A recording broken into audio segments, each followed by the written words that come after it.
The following program is intended for mature audiences.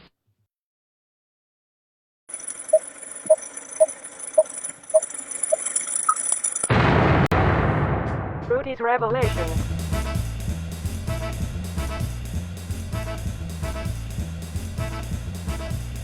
I'm an American. I have rights. You can't handle the truth. Hey everyone, welcome to the podcast today. It is Wednesday, May 21st.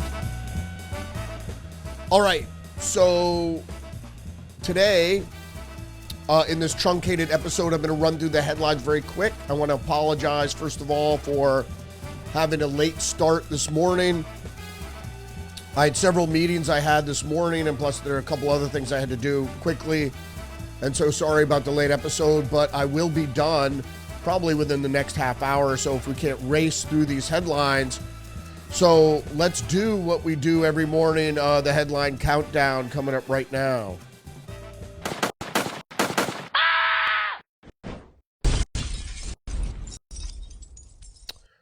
All right, we're going to start out with a little Robert F. Kennedy Jr. and the FDA to remove COVID-19 vaccine recommendation for children and healthy adults. This is from One America News.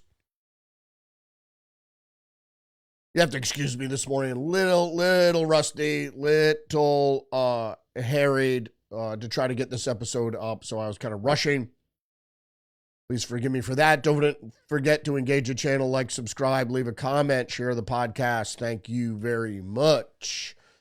All right, back to this FDA removal of the COVID-19 vaccine recommendation for children and healthy adults. What this really means is it takes it off the vaccine schedule. So the FDA, if it doesn't recommend a vaccination, it doesn't go into the school vaccination schedule. So schools aren't required or certainly don't have to. I don't know if there's some a legal precedent here.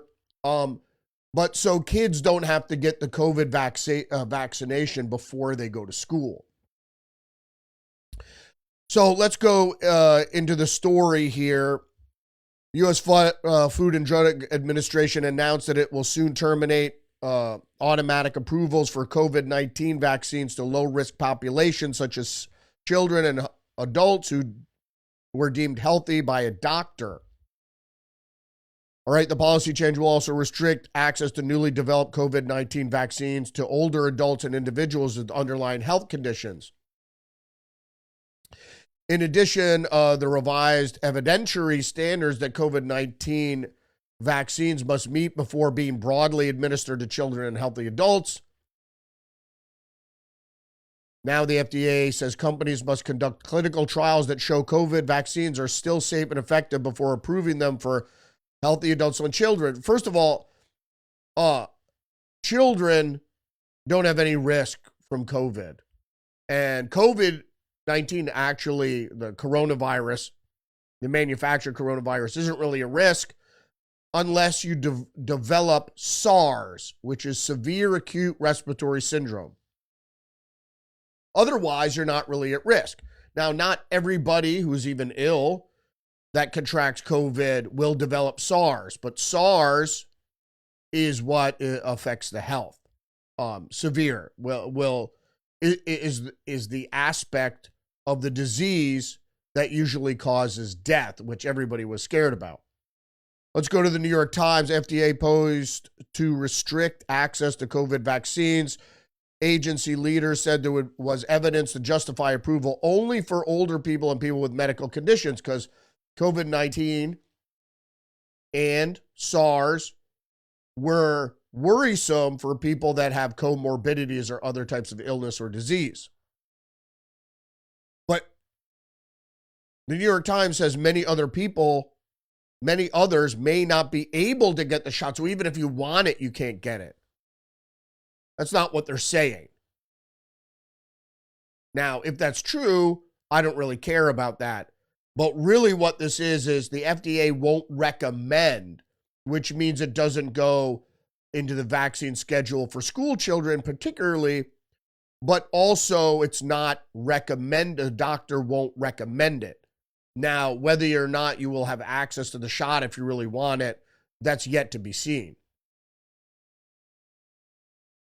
The New York Times goes on to say the Food and Drug Administration will permit use of the COVID vaccines by adults over 65 and those with certain medical conditions in the fall, but may require additional studies before approving the shots for healthy Americans younger than 65, the agency said on Tuesday. And again, the additional doses offer uncertain benefits to many young and middle-aged people who may have already been vaccinated. It doesn't matter whether or not the FDA will approve it for certain people and whether that's going to limit them from being able to get the shot or not. I imagine if you really want to get it, you'll be allowed to get it, but it's not recommended. Some more RFK Jr. news. Profits before patients. Kennedy's call out of the WHO's shadow partners, and I'm going to go into this briefly. Just the subheaders here. Not a conspiracy theory, a consultancy coup. The people writing pandemic playbooks for the WHO, which the U.S. was the biggest donor, were not always medical experts. They were private consultants who stood to gain from global chaos, including McKinsey and those types of outfits, who knew the benefits that the windfall, I should say, that stood to be gained with the pandemic.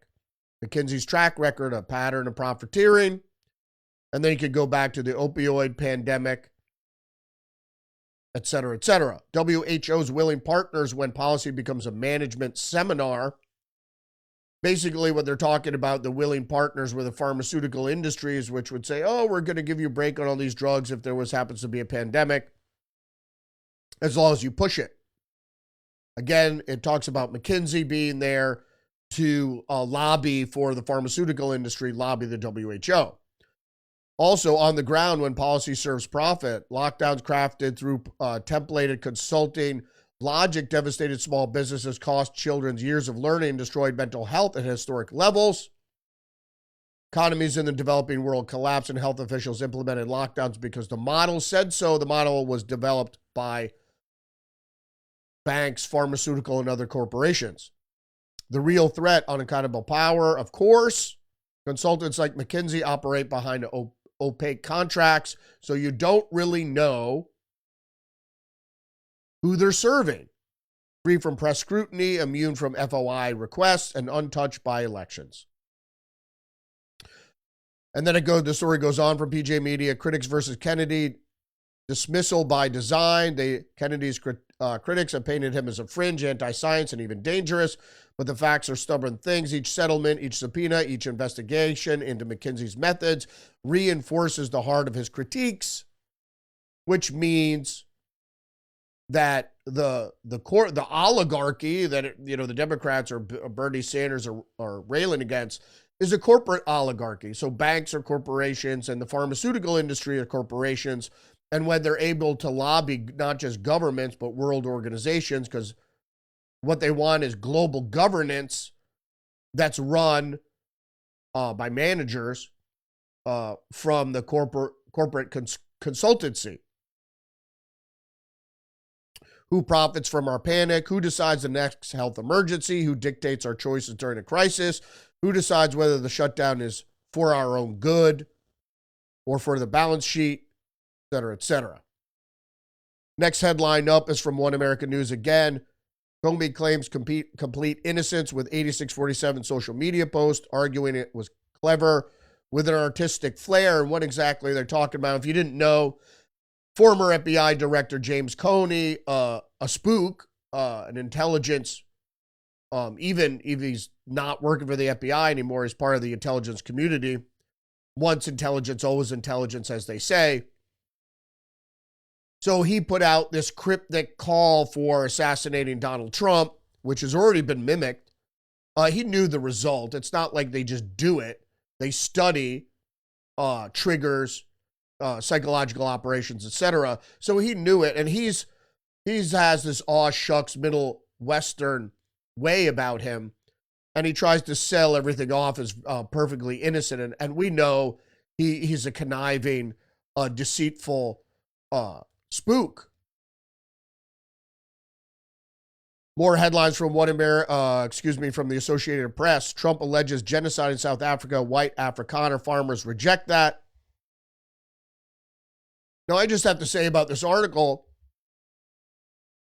that I know it's not a genocide, but that's not what we're talking about here. We're talking about race-based communism, socialism, land seizures from white farmers, particularly with no recompense, no compensation,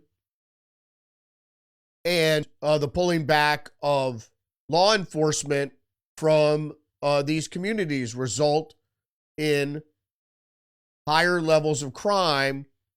And that's the way the communists are always in league with thugs, because things the government can do, they can have organized crime do. So, and that's exactly what they're doing here.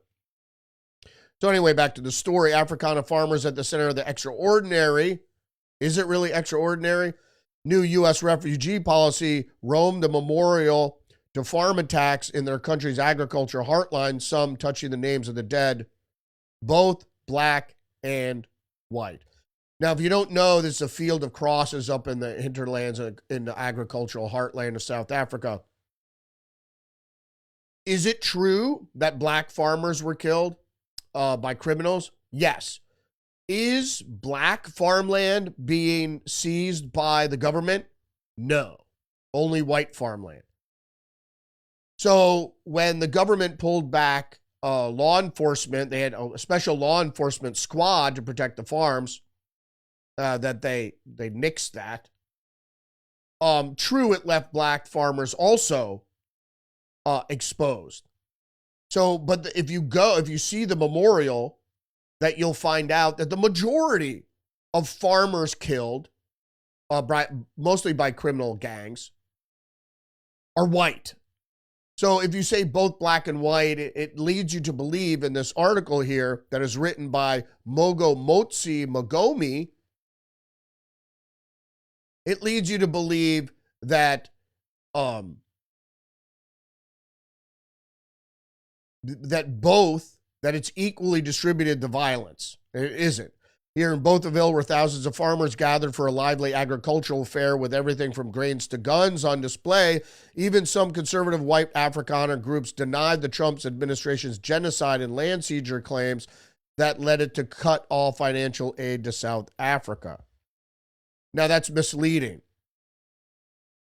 Some conservative white Afrikaner groups denied, listen to the way he spells it out here, the Trump administration genocide, in quotes, genocide, I don't know why it's in quotes, and land seizure claims that led it, that's not even clear, led it, the Trump administration's, to cut all financial aid to South Africa. So that's misleading, because the white Afrikaner groups are saying that it wasn't just the genocide and land seizure claims that led it to cut all financial aid to South Africa. Because you shouldn't even put the financial aid in there. Because whether or not they believe that Trump's administration's genocide and land seizure claims were correct. Now, the genocide isn't. It could very well get genocidal, and I think that's hyperbole. But the land seizure claims are correct. The government has laws in place to seize land from white farmers without compensation. All right, more headlines. I want to get done in the next 12 minutes or so. U.S. states, this is from Reuters, U.S. states mount court challenge to Trump's tariffs. The SCOTUS, the Supreme Court of the United States, is going to have to step in and do something about this, because now that they haven't done anything, now everybody is mounting a challenge to Trump. Let's just challenge every policy issue in federal court. What do the U.S. states, what right do they have to undermine the trade policy of the federal government? They don't. It's just like if states were to say, we want open borders, let's say California or something, that's not under their purview. Neither is trade policy. Specific states don't get to go outside the federal government and strike trade deals with foreign nations. You just can't do it. Why? Is because it's foreign diplomacy, and foreign diplomacy, trade negotiations as foreign diplomacy, is the business of the federal government. So this has to stop. More from Reuters. Trump selects $175 billion Golden Dome defense shield design and appoints a leader. A lot of people are talking about, over 10 to 15 years, this could balloon up to $500 billion. It's pie in the sky. There should be some defense. I'm not against the project as a whole. I was supportive of Reagan's Star Wars program, but that was specifically missiles in space. Will this be missiles in space, or will they be ground-based? Or, as Trump suggested and Star Wars suggested, is that it could be laser or plasma beam based also, which is the new technology that no one's talking about, is that they have energy weapons that can destroy matter and that are very effective. And I don't want to go into how we know this. That's for a different time.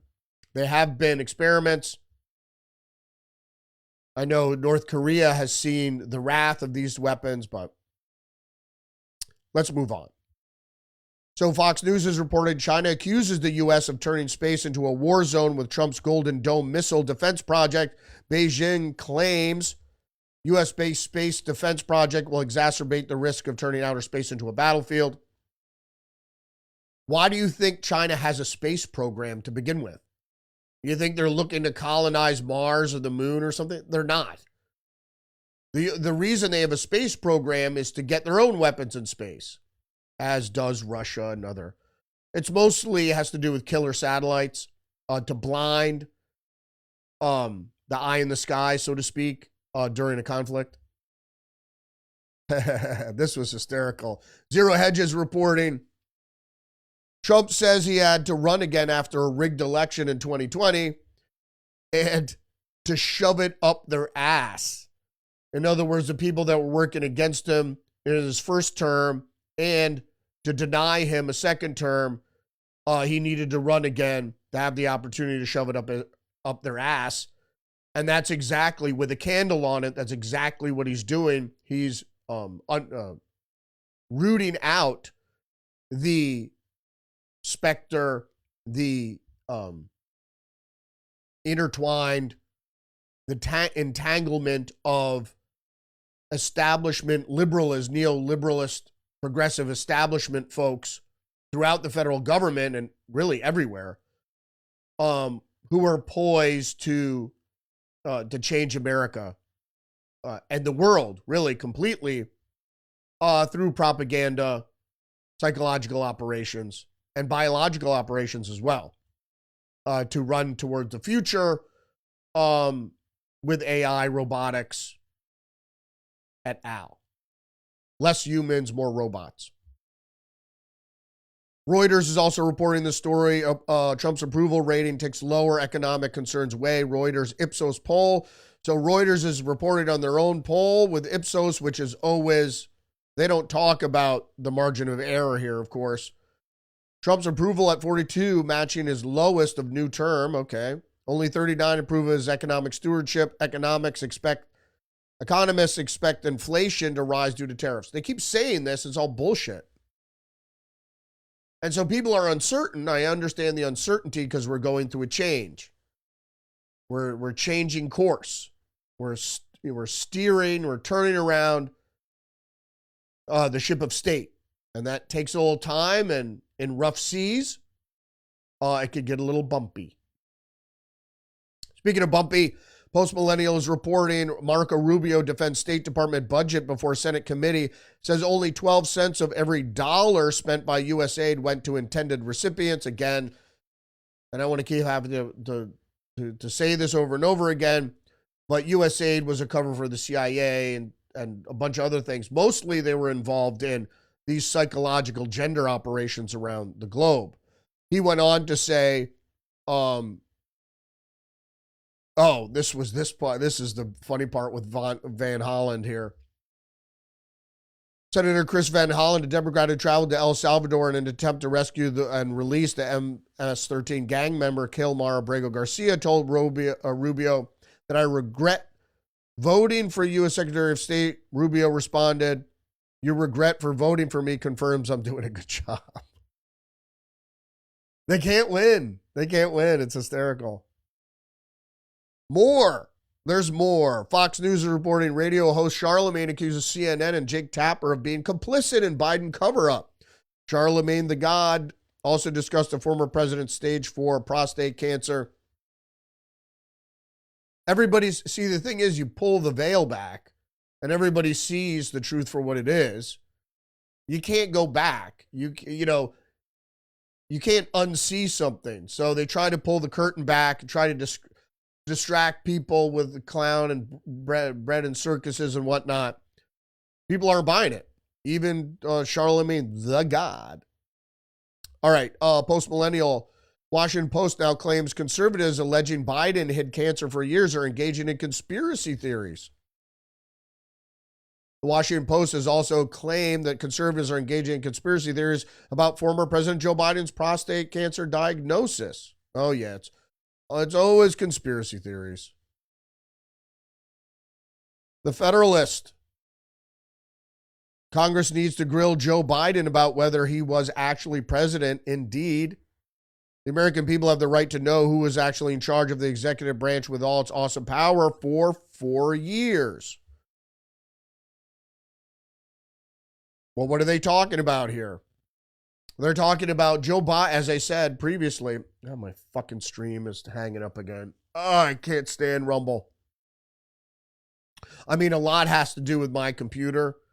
But when I stream to Facebook, when I stream to YouTube, I don't have these fucking problems. American people have the right to know who is actually in charge. Well, what are they talking about here? So Biden was cognitively impaired in 2019 during his campaign and during COVID, and nobody really noticed because he was locked in his basement. But there was the liberal establishment was running the show. Barack Obama through Ron Klain, and then people figured out what was going on. And so they had to limit, Ron Klain had to step down, and they had to limit Susan Rice's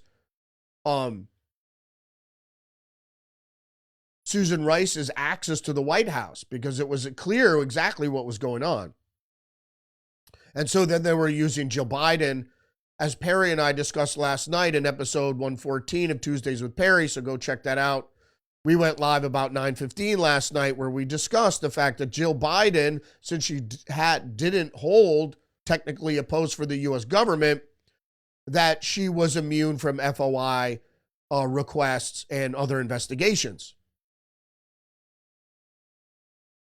Again, from the Federalist report, Biden administration downplayed and delayed warnings about COVID shot risks. Indeed, we just talked about that with what RFK Jr. was doing. That's why he took it off the schedule. He didn't have the FDA recommend it anymore, which took it off the schedule for kids.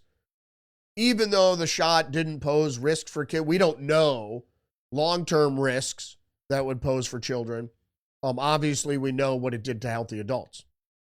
The full extent of the Biden administration's failure to immediately warn the public about COVID-19 vaccine adverse effects must be completely exposed.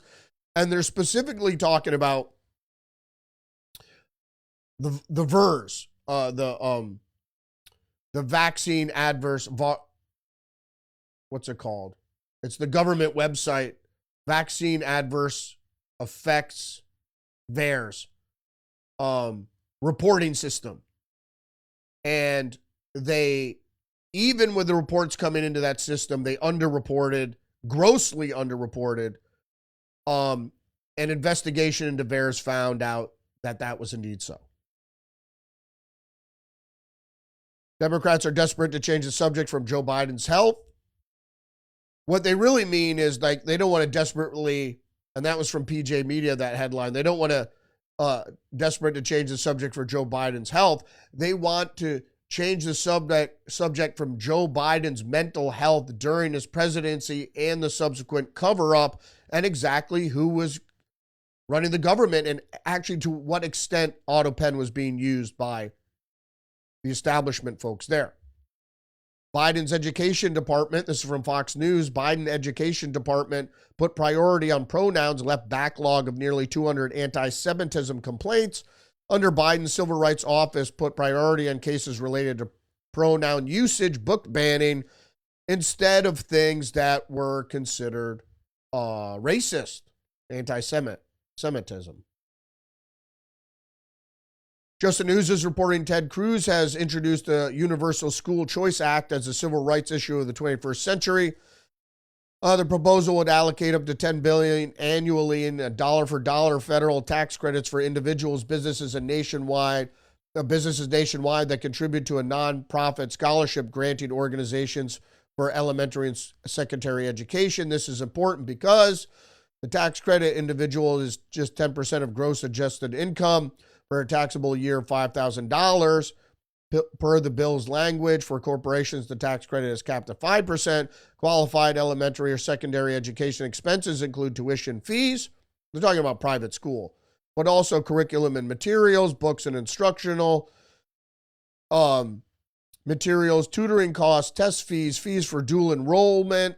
That includes tutoring at higher education institutions that take AP courses, education therapies for disabled students, transportation costs, and most importantly, homeschooling expenses, among others. In other words, you're not pigeonholed into a failing educational system wherever you are.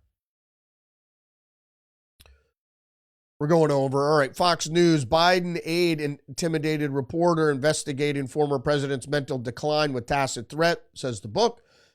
Steve Ricchetti, who was a Biden aide, allegedly warned journalists against publishing concerns from the White House staffers. This is from Jake Tapper's book, Tapper and Thompson. And actually, Thompson works for Axios. He's a CIA shill.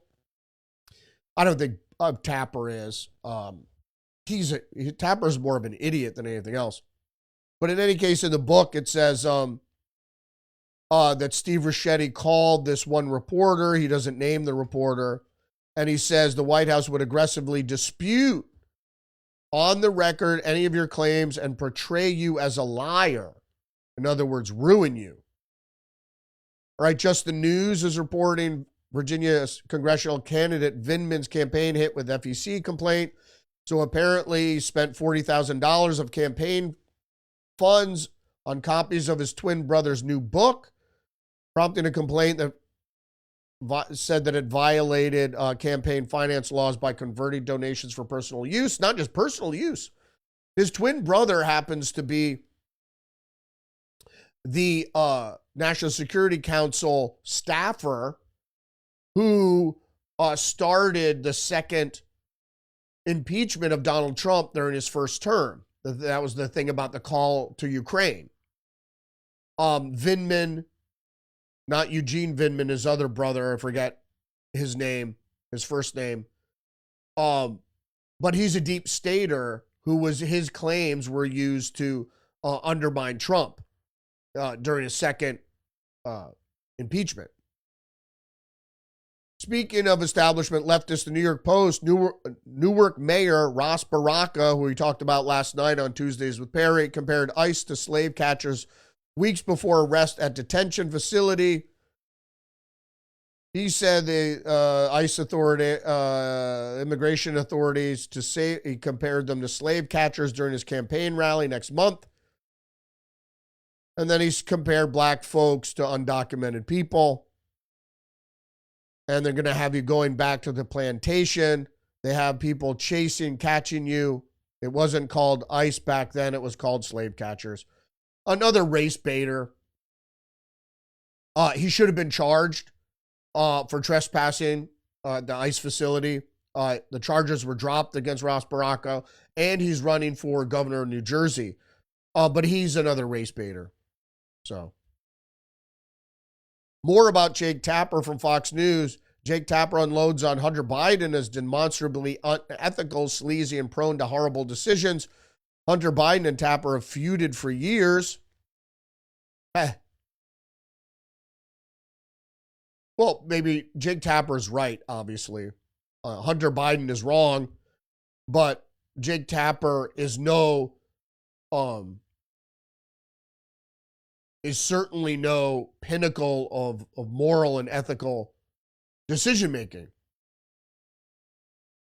New York Post is reporting DOJ opens investigation to Andrew Cuomo, speaking of ethical, over New York State nursing home deaths in a testimony. So if you didn't know what was going on here, Andrew Cuomo used to be the governor of New York. And during COVID, he made the decision to send people with COVID into nursing homes where he knew the people were elderly and obviously had comorbidities. So the COVID spread to the nursing homes in New York, killing 30 to 40,000 elderly. This was starting to blow back on Andrew Cuomo, who was seen as a great, he was a great steward during COVID. We need more intubators. And it turned out that was the exact wrong thing to do with people with SARS, is to intubate them because it blows out the lungs and kills them. But everybody thought he was a great steward during COVID. It turns out he was just the exact opposite. He helped raise the death rate early, and that's what scared the shit out of people, including the fake lines of morgue lines and all the fake amount of deaths early on. Scared the shit out of people, including my nephews who lived in the city at the time. Yeah. And so in any case, the governor, Andrew Cuomo, was forced out for alleged sexual impropriety. That was just a cover to get him out of office so he could reemerge as a star for the Democrats once again, as he had groomed to be a star. So they didn't want him to get too tarnished by the nursing home deaths, so they made up this other sexual impropriety thing, and they forced him out of office. And then you got Kathy Hochul, who is even worse. And now, of course, he reemerges right on cue, but I'm glad that this thing is following him, and it should. All right, New York Times, is all this self-monitoring making us paranoid? Indeed it is. Why the fuck people are wearing Fitbits and shit that take your vitals and send them up to the cloud where they could easily be hacked or monitored by whomever. Not to mention, it makes you paranoid. Check your heart rate. You have a fibrillation. Oh my gosh. Come on. If you drink too much coffee or too much alcohol, you're going to have arterial fibrillation. Excuse me. Wearable technology like Oura Ring becomes more ubiquitous. Some users say having too much data about their bodies makes them more anxious. It should. The Telegraph is reporting worse than Greece. The debt crisis threatening to blow up the global economy. Tremors in Japan bond market may be a forewarning of the budget busting financial crunch. They're going to crash the stock market. It's not going to be Trump's fault, but they're going to, instead of having another pandemic, they're going to crash the financial markets. To be honest with you, I think Trump's managing of the financial market is actually going to save us from any global downturn. More from Reuters. Trump, Putin call on war in Ukraine is another blow to Kiev and its allies. We know what this is. Ukraine gets nothing. Everybody knows what this war is about. If NATO hadn't been toying with the idea of admitting Ukraine, and we didn't back two color revolutions in Ukraine, which was really in the sphere of Russia, Russia had overwhelming influence in Ukraine for years. Even after the first color revolution in 2007 in Ukraine, Russia didn't do anything. Only after the second one in 2014, Russia went into Crimea to protect their Black Sea fleet. And then when they started talking about NATO moving into Ukraine, they wanted to create that buffer zone. Putin doesn't want to reconstitute the Soviet Union. So anywhere you hear that, they're wrong.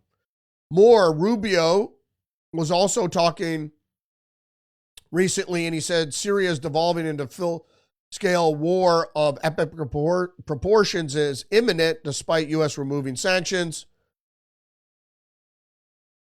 Marco Rubio said on Tuesday, yeah, I'm not sure is this in the budget meeting? This might have been in the budget meeting. I'm not really sure. I'm sorry. I should have got more. He said it's our assessment that, frankly, the transitional authority, that's the Islamists, given the challenges they're facing, is maybe weeks, not many months away from political collapse and full-scale civil war in epic proportions. Basically, the country is splitting up. But where he said it is immaterial, his assessment is correct. The fact is, the backers of the Islamicists that were driven to overthrow the Assad government, which I'm not shedding a tear for, by the way, are now switching sides. So the Israelis, the Turkish, the Saudi Arabians who back, and the U.S. who back the Islamists to turn, because they're the only ones that would have been able to topple the Assad regime, are now going to begin backing opposition forces in the Druze and Alawite communities. Technology news around the world. Reuters, China's BYD, that's their electric car company, turns up the heat in Europe with launch of Dolphin Surf EV. So BYD and the communists are trying to flood the market with electric vehicles everywhere in the world. And this is going along with the establishment agenda, the New World Order agenda, is to get everybody off gasoline cars. Because in a gasoline car, you could drive it anywhere for hundreds of miles, and they can't switch it off for the most part. All right, I went 40 minutes. I only want to do half an hour.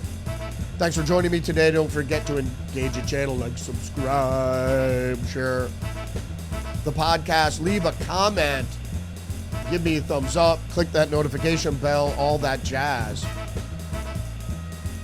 Always remember and never forget, you're under attack, psychologically and biologically. So get hip to that trick. Join me every day, Monday through Friday, 10 a.m.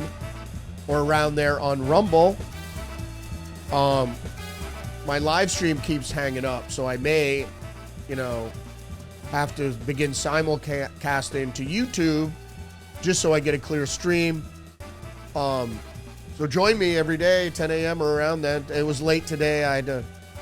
This isn't paying the bills, so I got to pay the bills doing other stuff. All right. I'll see you tomorrow. Respect. Peace out.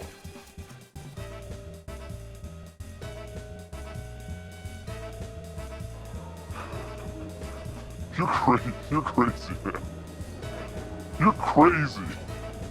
I like you. But you're crazy. The New World Order.